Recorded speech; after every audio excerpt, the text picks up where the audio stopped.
Welcome to All About Money on HKIBC. I'm Chloe Fong. In our daily lives, while creating waste is difficult to avoid, we can help by reducing how much of it we create and making efforts to recycle unwanted items. Our guest today saw a business opportunity 2 years ago and created a platform to take advantage of a gap in the waste management market in Hong Kong by offering door-to-door collection services of mixed dry waste. At a time when the majority of the industry is struggling from low profits, his startup grew by 1,000% within 1 year. Let's now bring in Jorch Wong, the founder of the Loops Hong Kong, a company dedicated to combating the massive waste issue in the SAR. Welcome, Jorch. Thank you for having me. I'm Jorch, the founder of the Loops Hong Kong. And thank you so much for speaking with us. So actually, Jorch, you started your platform, the Loops Hong Kong, in 2020. It's a young business, but seems to be gaining popularity in a relatively short time. So at the beginning, can you first run us through the idea of how did you get into this industry and set up this company? Well, it's just a simple thought that I myself really want this service for my home. So at first I realized that it's very difficult and time consuming when you have to recycle every item by sorting every item and you have to send them to the right place. So I was thinking that, oh, it would be nice if someone can do this for me. Then after all, I am the one who run this business. Right. And can you also tell us a little bit more about your company and the business model? Well, the business model of the loops have been divided into two parts. The first part is the residential recycling, and the other one is the corporate recycling. So in residential recycling, we charge 128 per month to collect recyclables from door to door every week, accepting more than 90% of daily waste, which we can find in the household. So we will perform sorting, we'll perform compressing, delivering to different recycling factory. So we will being just like a center recycling hub. In corporate recycling, so we will offer office recycling program, we will offer the store recycling program, and also we will custom make any recycling plan to fit for any specific requirement, then we will work with them.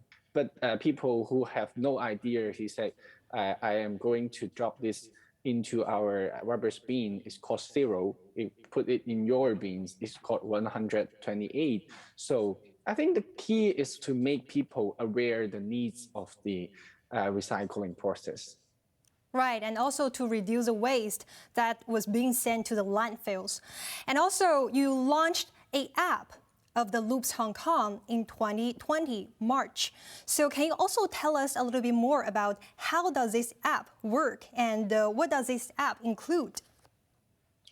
Well, the app included the registration system, and we can allow the users to make their subscription on the payment, so which is the monthly subscription fee. And also we have a lot of comics drawing, like tutorial for people to understand how to clean their recycling. So what is different type of like the different category or different item, and understand the story behind different item and going to which place for recycling to make them have a full understanding of the recycling process. And how many users are there for now? Well, from only in Chongqing O, which the first place we launched our business, there are over 500 users at the moment. All right, that's a relatively good number to start with. And speaking of your business, when you first started, you actually quitted your job. And actually starting a business on one's own is actually not easy. So what was your family's reaction when you first decided to quit your job and start this to get into this industry where full of uncertainties? Well, my family did not stop me or against me, but it is true that they don't believe people would pay for the trash at the very first place. They will be like, this is impossible, but I can have my try. But anyway, after the first client that I got, the second, the third one, they start to realize that, oh, there are really people are really trying to pay for managing their waste in the good way. So they allow me and they support me for the things behind. Right.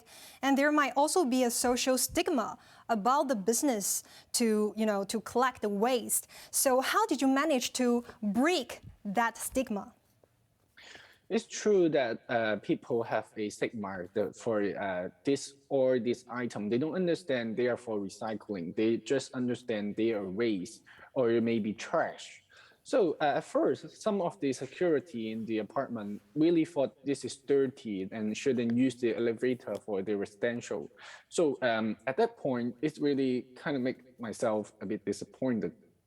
But when the Right. time going after that, when they realize that what we are doing and how we are processing this plastic, and why do we have to do this, and then they will trying to like wash their bottles, wash their plastic lunchbox, and give it back to you and ask you to recycling for them.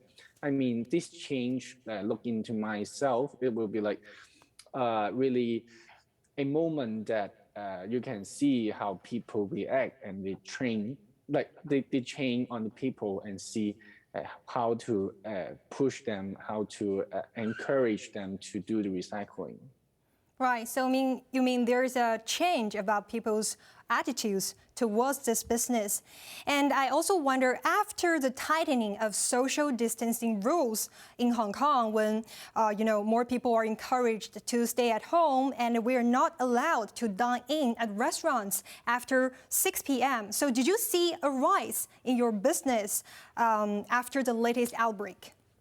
Well, I would say there's no really specific rise in the business in terms of the numbers of clients, because as I have mentioned, the key is to let the people uh, aware of the needs of recycling. So tightening the social distancing rule, creating a lot of plastic lunchbox, doesn't make them feel they have to recycle. They just, for them, the only things they have to deal with is have a bigger size of trash. So if there's no cost for putting out away the trash, it doesn't help them to aware they have to recycle anything. Right. And speaking of your business, a major part of this is a separation of the waste at your warehouse. So actually, it's also sometimes we don't know how to separate the waste properly. That led, to a problem. So, for example, what items with what kind of materials belongs to which categories. So it actually requires and involves a lot of professional knowledge, I would say. So do you think the waste separation work can also be a very professional job in the future? Yes, I believe that disrupting skills is very important. Like for the loops, like my company, that we provide the training to our staff. This is very important to let them understand different type of material, how to. They have to understand different layer of that product and why do we have to recycle in that way. And only through this training process, they can have a good knowledge of separating like over 50 type of materials and going to the right place for the recycling. Right. And actually, when you face hundreds of thousands of different kind of materials, it can be quite, confusing and challenging. That's why we need to learn this better and, having more of this knowledge into our system, into our education system. And also, speaking of your business, you also have the B2B cooperation with different, corporates and organizations. You also launched a partnership with P&G and Watson. Can you tell us a little bit more about how did that cooperation go? In our partnership with Procter and Gamble and also Watsons, that we do the plastic bottle recycling in every Western store in Hong Kong. So we focus on the personal care product that people will create in their daily life, like shampoo, or sometimes there's different cleaner or some toner. They will give it to us and for recycling. So it's good. So far, it's doing very great. Like after the first year of recycling, we have collected more than 2 millions of bottles.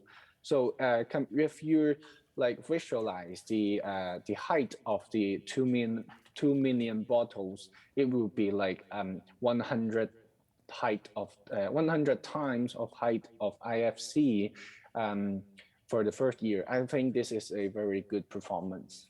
Yeah, I think it's really a nice number, when it comes to your startup in the first and 2 years. Okay, thank you so much, Jorch, for sharing about your business. Coming up next, we will talk more about the industry development in the SAR, as well as the government policies and funds designed to boost the green businesses in the SAR. We'll be back soon. Do stay tuned.